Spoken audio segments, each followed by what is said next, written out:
uniões antipáticas, temor da morte. Assuntos que nós vamos estudar hoje no Livro dos Espíritos.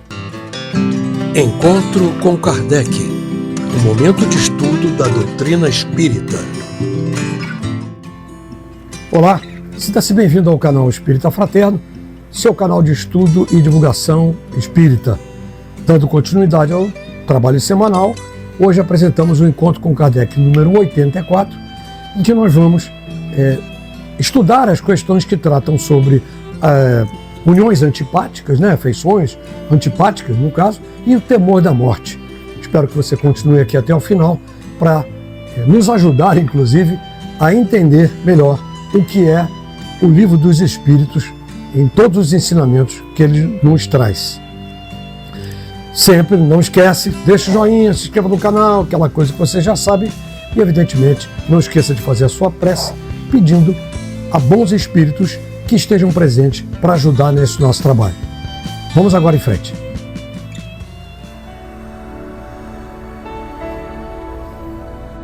Livro 4.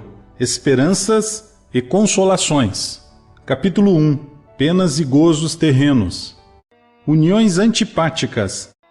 Temor da morte. Perguntas 939 a 942. Uniões antipáticas. Uma vez que os espíritos simpáticos são induzidos a unir-se, como é que entre os encarnados frequentemente só de um lado há afeição, e que o mais sincero amor se vê acolhido com indiferença e até com repulsão? Como é, além disso, que a mais viva afeição de dois seres pode mudar-se em antipatia e mesmo em ódio? Não compreendes então que isso constitui uma punição, se bem que passageira? Depois, quantos não são os que acreditam amar perdidamente, porque apenas julgam pelas aparências, e que, obrigados a viver com as pessoas amadas, não tardam a reconhecer que só experimentaram um encantamento material. Não basta uma pessoa estar enamorada de outra que lhe agrada e em quem supõe belas qualidades. Vivendo realmente com ela é que poderá apreciá-la. Tanto assim que em muitas uniões, que a princípio parecem destinadas a nunca ser simpáticas, acabam os que as constituíram, depois de se haverem estudado bem e de bem se conhecerem, por votar-se reciprocamente duradouro e terno amor, porque assente na estima.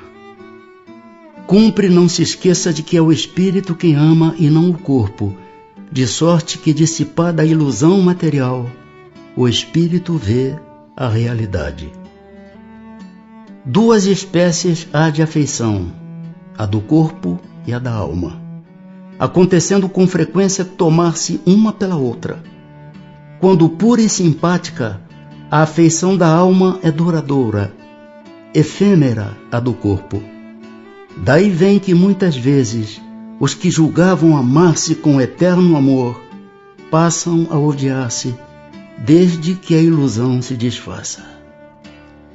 Não constitui igualmente fonte de dissabores, tanto mais amargos quanto envenenam toda a existência, a falta de simpatia entre seres destinados a viver juntos? Amaríssimos, com efeito. Essa, porém, é uma das infelicidades de que sois, as mais das vezes, a causa principal. Em primeiro lugar, o erro é das vossas leis. Julgas, porventura, que Deus vos constrange a permanecer junto dos que vos desagradam? Depois, nessas uniões, ordinariamente buscais a satisfação do orgulho e da ambição, mais do que a ventura de uma afeição mútua. Sofreis, então, as consequências dos vossos prejuízos. Mas nesse caso, não há quase sempre uma vítima inocente? Há, e para ela é uma dura expiação. Mas a responsabilidade da sua desgraça recairá sobre os que lhe tiverem sido os causadores. Se a luz da verdade já lhe houver penetrado a alma, em sua fé no futuro ele buscará consolação. Todavia, à medida que os preconceitos se enfraquecerem, as causas dessas desgraças íntimas também desaparecerão. Nós temos aqui algumas questões que não podemos esquecer. Primeiro, que as uniões em família, em amizades, no caso até aqui, em casais, sim, elas podem ser motivadas por simpatia, por trabalho em conjunto na reencarnação, em favor de si mesmos e de outros espíritos que já encarnaram ou ainda vão reencarnar.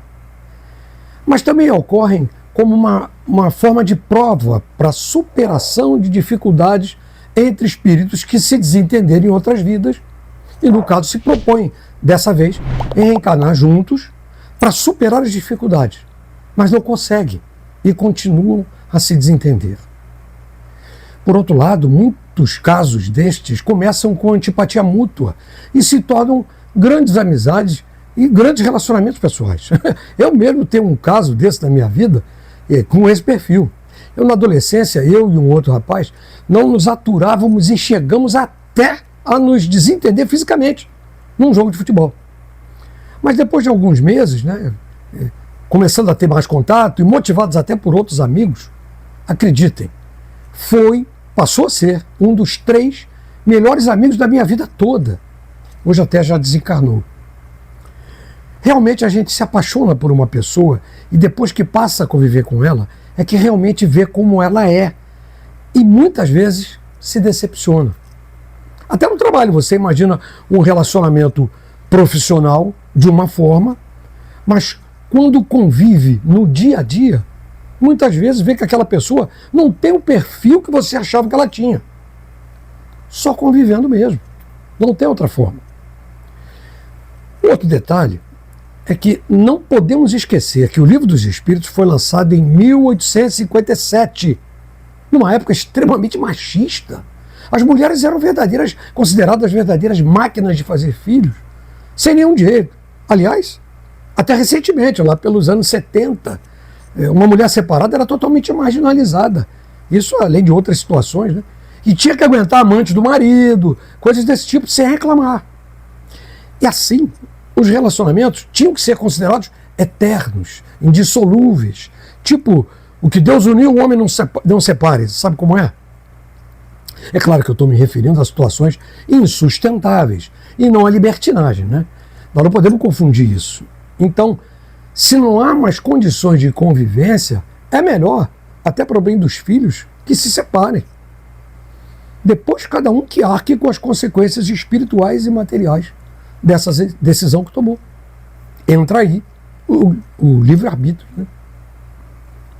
Temor da morte.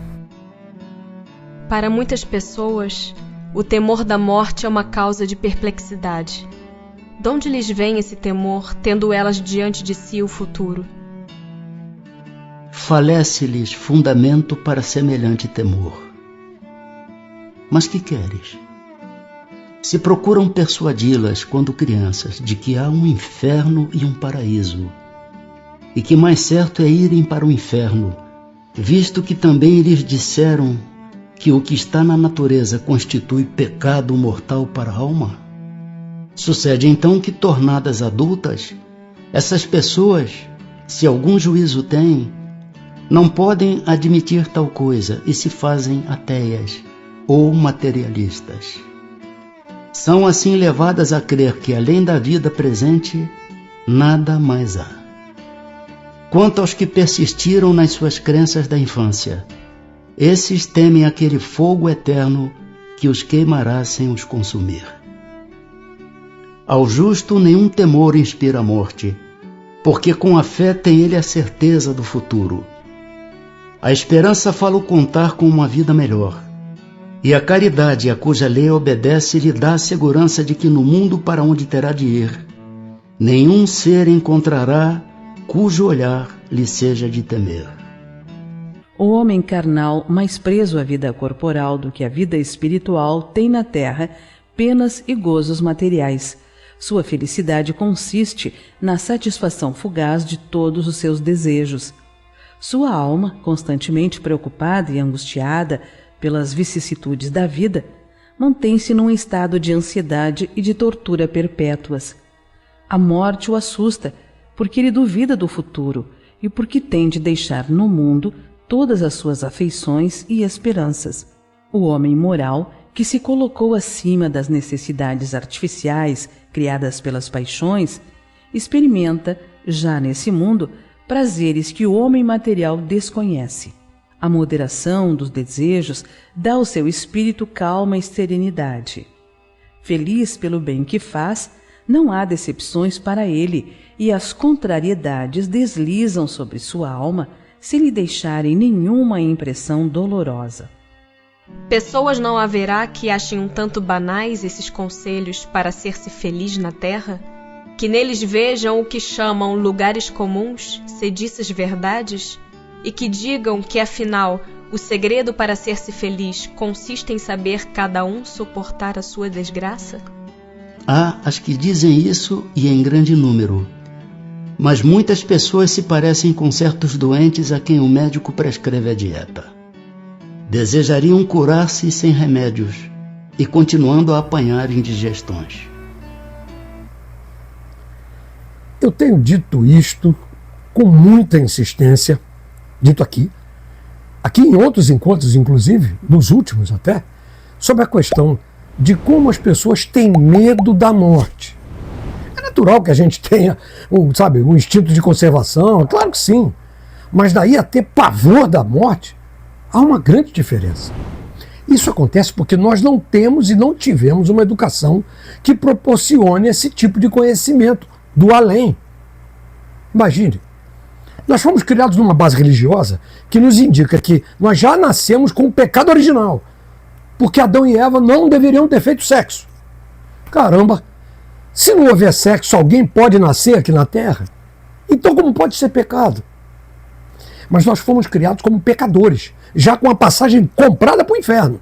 Mas se entrarmos em determinados rituais de certas religiões, nós vamos ser salvos. Mas se errarmos de alguma maneira, já era. Vamos direto para o inferno. Veja bem, nem dá para discutir isso, né? Com o acesso da informação que a gente tem hoje em dia, nem dá para discutir.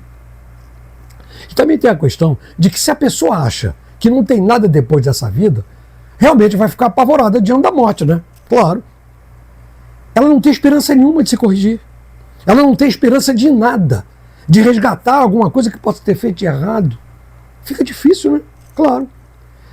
Mas aquele que realmente entende a continuidade da vida depois desse corpo material, encara a morte do corpo de outra forma.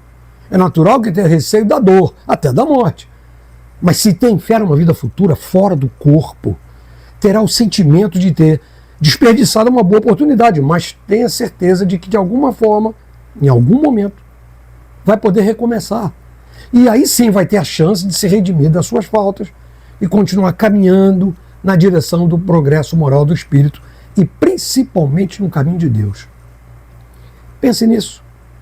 Você que é religioso e está indo à sua igreja ou ao templo religioso para homenagear a Deus, como é que pode achar que depois da morte do corpo não existe nada? Se acha que existe, porque acha que sair dessa vida para uma nova vida espiritual seria uma punição. Onde estaria a justiça e a bondade suprema de Deus se a morte fosse uma punição? Eu deixo aqui essa questão para que vocês reflitam e façam uma análise sobre isso. Tem uma pequena contradição aí. Então, vamos tentar de alguma forma adquirir mais conhecimento espiritual. Não importa a religião. Você não tem que ser espírita. Não importa a religião. Mas que você tenha mais conhecimento sobre a vida natural, que é a vida do espírito, depois do falecimento desse nosso corpo. Minha gente, mais uma vez eu agradeço estarem conosco aqui até o final desse encontro. Deixo sempre a recomendação que faça agora a sua prece de encerramento, agradecendo a presença de bons espíritos que nos ajudaram a compreender melhor o que é a doutrina dos espíritos. Não esqueça, hein? Olha o joinha, se inscreve no canal, deixa né, um comentário, se for, compartilhe, aquelas coisas que você sabe como é. Espero vê-los aqui na próxima semana. Fiquem na paz.